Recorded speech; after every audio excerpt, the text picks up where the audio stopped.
Hoje nós vamos falar de um tema que muitas pessoas têm dúvida: o glúten e a lactose.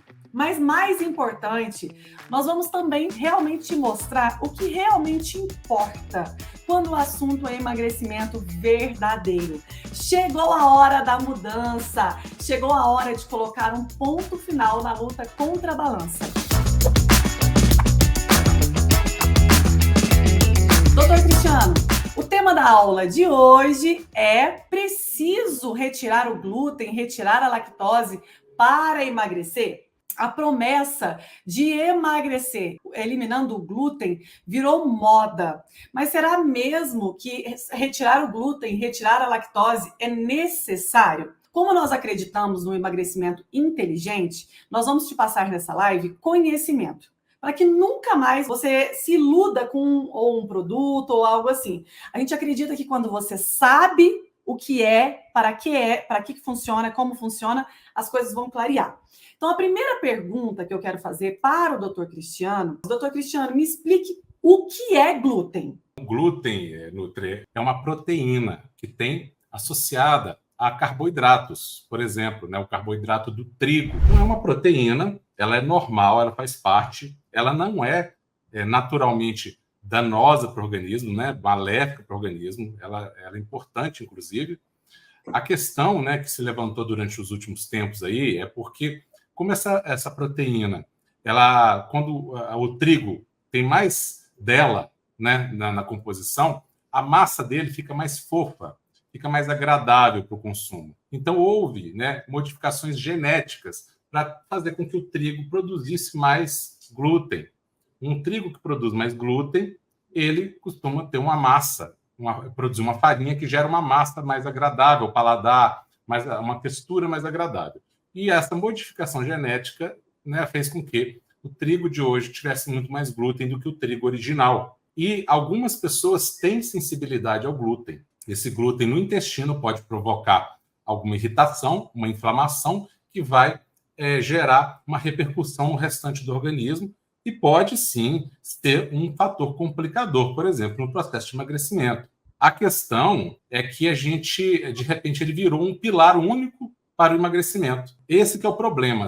Aí a coisa sai da ciência para a moda, quando começa a ser o culpado de todos os males. Então, de repente, o glúten, todo mundo passou a ter intolerância a glúten, de repente ninguém nem sabia o que era glúten. Aí, de uma hora, da noite para o dia, todo mundo passou a ser intolerante ao glúten.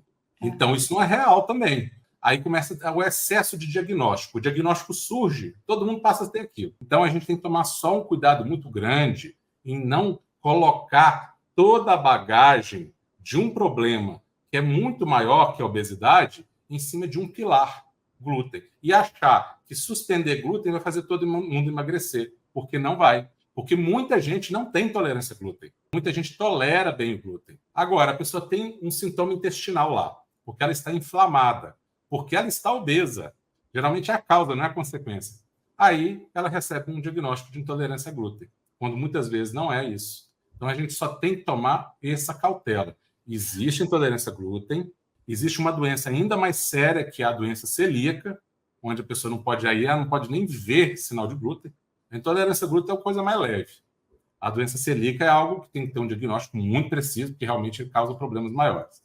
Como as coisas estão ditas hoje em dia, todo mundo tem intolerância a glúten, vamos tirar glúten que emagrece. Não é bem assim. Então, é esse conhecimento que a gente quer ensinar as pessoas, a não ficarem iludidas com esses apanágios, com essas modinhas do momento, que parece aquele chazinho do momento que emagrece. A gente sabe que você não vai levar a lugar nenhum. Então, é importante que as pessoas saibam inicialmente o que é o glúten. Glúten é uma proteína, na verdade, é uma fração de duas proteínas. E o glúten é diferente dos carboidratos. Você tem o glúten, que a maior parte do glúten está nos carboidratos. Mas não é todos os carboidratos que têm glúten. Então, você tem que entender isso, tá? É o conceito de glúten. O glúten, ele tem que ser restrito para algumas pessoas, ou que têm alergia alimentar, ou que têm sensibilidade ao glúten, ou que têm doença celíaca. celíaca. E não é grande parte da população, como o doutor Cristiano acabou de dizer.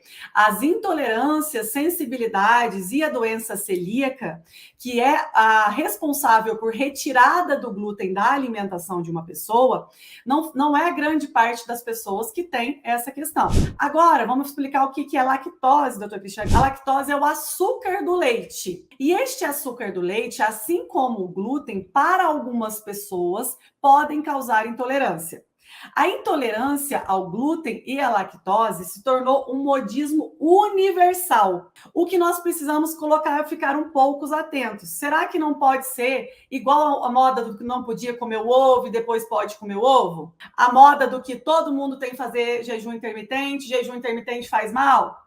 Essas modas têm que tomar muito cuidado, porque realmente existe pessoas com doença celíaca, pessoas com sensibilidade ao glúten, pessoas com alergia ao trigo. São essas 3 questões que são do glúten. E realmente existe pessoas com intolerância à lactose e pessoas com intolerância à caseína do leite. E que essas pessoas têm que retirar o leite da sua alimentação. E tudo bem. Mas isso sempre aconteceu e é um percentual da população. Agora, a grande questão: o que isso tem a ver com a obesidade? A resposta é nada. Sempre existiram pessoas com intolerância ao glúten e intolerância à lactose. E essas pessoas devem se tratar. Mas não é porque ela comeu muito glúten ou que ela tomou muito leite que ela ficou obesa. Então, não será retirando o glúten e a lactose que ela vai emagrecer. Essa história, tem que tirar o glúten para todo mundo, né? Isso aí é um conhecimento raso, né? É um pensamento raso de quem não compreende de verdade o fato. Porque é muito fácil você falar assim, glúten é ruim. Glúten é ruim, vírgula. Glúten é ruim por quê? Por que glúten é ruim? Para quem? O excesso do glúten na alimentação que é o problema. O glúten é uma coisa natural. Isso. Ele é da natureza, o glúten. Como é que pode falar que o glúten é ruim? Uma vez que o ser humano modificou geneticamente, essa modificação é o problema. E ainda assim, diante dessa modificação, a maioria das pessoas vai bem com ela. Então, esse conhecimento raso que faz as pessoas ficarem dando diagnósticos por aí e falando para todo mundo suspender glúten. Por isso que essa falta de profundidade é perigosa. As pessoas acreditam que sabem quando não sabem. Então, isso é muito perigoso, porque elas começam a dar recomendações. Né? Não, você tem que tirar o glúten da dieta. E aí a pessoa acha que aquilo é a solução da vida dela. Não é, porque não tem relação nenhuma com nada que ela está apresentando. E aí, doutor Cristiano, com a moda do glúten e lactose, se tornou vilão, né, de forma generalizada, a indústria disparou o comércio de produtos sem glúten e de produtos sem lactose. Então, você acha que foi por acaso que divulgaram tanto o glúten e a lactose? Olha as gôndolas de supermercado, como é que elas estão lotadas de produtos sem glúten, sem lactose. É marketing, mais uma vez. Hoje as pessoas, doutor, elas julgam precisar de um leite sem lactose. Elas julgam precisar de um pão feito de farinha de arroz.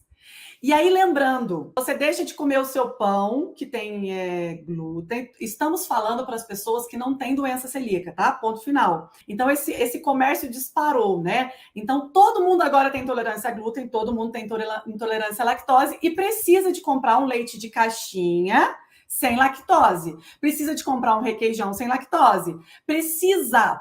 Todo mundo criou a emergência de comer bolachinha de arroz, de comer pão feito de farinha de arroz, macarrão feito de farinha de arroz. Lembrando que o que vira o jogo do emagrecimento não é se ele é feito de arroz ou de trigo, é o índice glicêmico do alimento. E quando você come aquela bolachinha de arroz branquinha, que não tem gosto de nada, o índice glicêmico é maior do que a de trigo. E aí você está trocando 6 por meia dúzia e gastando muito mais dinheiro. Mas existe um comércio muito grande em cima dos produtos sem glúten e sem lactose. E a grande verdade que nós vamos falar para você hoje é que você não precisa de nenhum produto sem glúten, sem lactose para emagrecer, para ganhar saúde, para desinflamar. A gente não quer que as pessoas fiquem caindo como patinhos nessas conversas fiadas, nessas modinhas que fazem elas acreditarem em coisas que depois elas nem duvidam, elas têm uma certeza absoluta. Não é o glúten mesmo. Agora, nossa, eu tenho que comer sem glúten. E sai recomendando para o vizinho, para Deus e o mundo, né? E viram os doutores do conhecimento. A gente tem que parar com isso, de engolir as coisas do jeito que elas vêm para a gente. A gente tem que começar a analisar. Vamos raciocinar. Para aí, peraí, deixa eu pensar. Vamos pensar, não vão aceitar as coisas assim passivamente e só sair repetindo como papagaio de pirata, porque isso não vai conduzir ao caminho correto. E aí, doutor Cristiano, é incrível como a era da dieta sem glúten, a era do leite sem lactose, do leite desnatado, dos produtos emagrecedores, também a era dos números disparados do diabetes tipo 2, da gordura no fígado, das pessoas mais cansadas, das pessoas com fadiga, da obesidade só está aumentando. Mas como assim, gente? Existem tantos produtos agora, tudo sem glúten, sem lactose, tudo diferente, né? Cadê a salvação da humanidade, hein? Antigamente, ali, as pessoas iam na praia, né? O doutor Cristiano sempre fala muito disso. Era todo mundo magro, mas um magro normal, sabe? Todo mundo comia, todo mundo consumia os alimentos. Eu quero te perguntar, então, o que é que emagrece? O que é o emagrecimento hormonal natural? O que é o emagrecimento hormonal? Para que você emagreça, é de fora? É o glúten? É a lactose? Ou está dentro de nós? Ou está dentro do nosso DNA? Explica um pouquinho sobre essa questão do código da gordura, do código do emagrecimento e também sobre as questões hormonais, né? Você aí que é endocrinologista pode nos falar mais sobre os hormônios, para as pessoas entenderem que é um pouco além do que a gente pensa ali, né?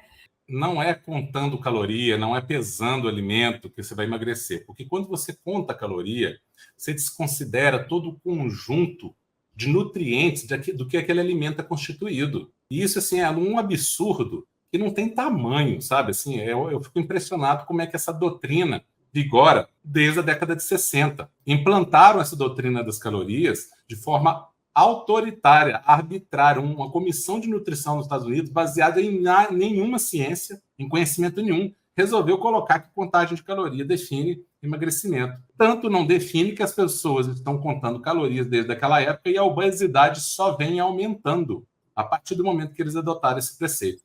Quando você pega um alimento, ele não é caloria, até porque aquele alimento pode nem ser utilizado como caloria depois que você ingere. Começa por aí. Mas mesmo que ele fosse, ele é uma composição de diversos elementos. Então ele tem várias vitaminas, vários minerais, nutrientes ou antinutrientes, porque dependendo ele tem antinutriente. Então ele é uma combinação, é algo complexo que você reduz uma contagem calórica. Eu posso ter dois alimentos com a mesma contagem calórica e um alimento tem uma composição que vai fornecer para o meu corpo vários elementos para o emagrecimento e o outro alimento com a mesma composição calórica, que tem uma composição nutricional que vai fornecer para o meu corpo elementos para o ganho de peso, o acúmulo de gordura corporal.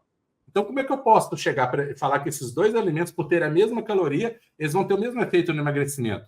Um engorda e o outro emagrece. E não é só um alimento, é a combinação deles. Porque quando eles se combinam, é como se fosse uma química, uma engrenagem que você vai montando e vai gerando um resultado final. Então, quando a gente fala em emagrecimento hormonal, e aqui é o que a gente fala, a gente está indo realmente no que controla o ganho de peso ou o emagrecimento. No nosso corpo, quem é que manda? Quando você vai numa empresa, que você quer resolver uma coisa, por exemplo, eu vou numa empresa, eu preciso resolver um assunto que está pendente naquela empresa. Quem é a melhor pessoa para conversar naquela empresa? Os diretores, não é? Quem que tem poder de decisão? Né? Resolver a raiz do problema, né, doutor? Exatamente. Quem que manda no corpo? São os hormônios. São os hormônios que decidem todas as funções do nosso corpo. Só que os nossos hormônios, eles não são coisas paradas, estáticas. Eles são influenciados. Eles interagem com os alimentos. Mas eles não interagem com as calorias dos alimentos. Eles interagem com a composição nutricional dos alimentos. São esses nutrientes que, quando entram no seu corpo, vão ou ativar determinados hormônios ou inativar determinados hormônios. Estimular alguns hormônios, desestimular outros. E nós temos hormônios que geram, vamos falar de uma forma mais simplista, que é uma cadeia complexa, mas tem hormônios que vão fazer você engordar e tem hormônios que vão fazer você emagrecer. E todos nós temos os dois grupos de hormônios. Quem é magro e quem é obeso tem hormônios que engordam e tem hormônios que emagrecem. Mas por que que o magro está magro e quem está acima do peso está acima do peso? Porque o magro está predominando nele os hormônios emagrecedores. E aquele que está acumulando gordura corporal está predominando nele os hormônios engordadores, vamos falar assim, vamos usar essa palavra. Os hormônios que são estimuladores de gordura corporal. Só que a gente pode controlar isso, nós não estamos à deriva disso, nós não estamos reféns desses hormônios. Nós podemos conversar com eles e fazer com que eles trabalhem a nosso favor, né? No caso do emagrecimento, para emagrecer. Então, quando você fala em caloria, você ignorou completamente todo esse mecanismo. Então, um alimento pode ser calórico e emagrecer. E pode ser zero caloria. Não estou falando baixa caloria, não. Estou falando zero. E engordar muito, porque ele pode estimular hormônios acumuladores de gordura. Então, cuidado com essa história de contagem calórica. Isso aí é uma coisa que não faz sentido científico em nenhum aspecto. Por isso que aqui o emagrecimento hormonal ele se torna até mais simples. Vamos fazer um exercício de experimentação aqui. Anos 70, foto de qualquer praia no Brasil. Todo mundo magrinho. Muito difícil você pegar uma pessoa que está acima do peso. E eu pergunto, naquela época as pessoas se preocupavam em pesar alimentos e contar calorias?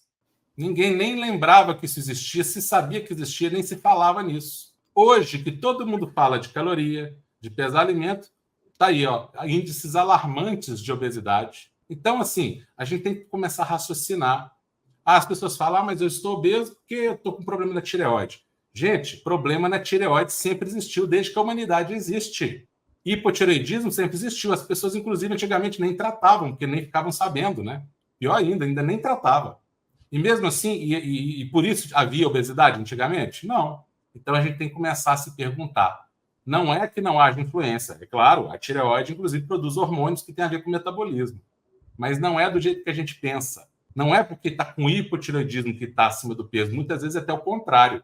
É porque está acima do peso, porque engordou, que a tireoide entrou em disfunção. E as coisas acontecem ao mesmo tempo. Então a gente começa a ver os alimentos como chaves que vão interagir com os nossos hormônios e estimular ou hormônios que vão acumular gordura no corpo ou estimular hormônios que vão estimular a queima de gordura no corpo, gerando energia. Um alimento que sozinho ele pode engordar, em combinação ele pode emagrecer.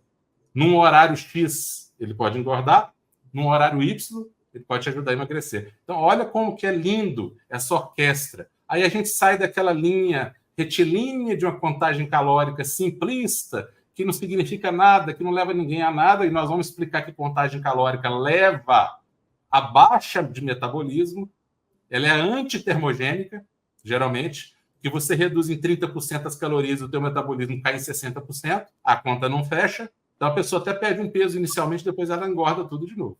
Glúten e lactose não tem definitivamente nada a ver com emagrecimento. O que tem a ver é o índice glicêmico e a interação com os hormônios. E para você descobrir mais profundamente, é só acompanhar um passo de cada vez.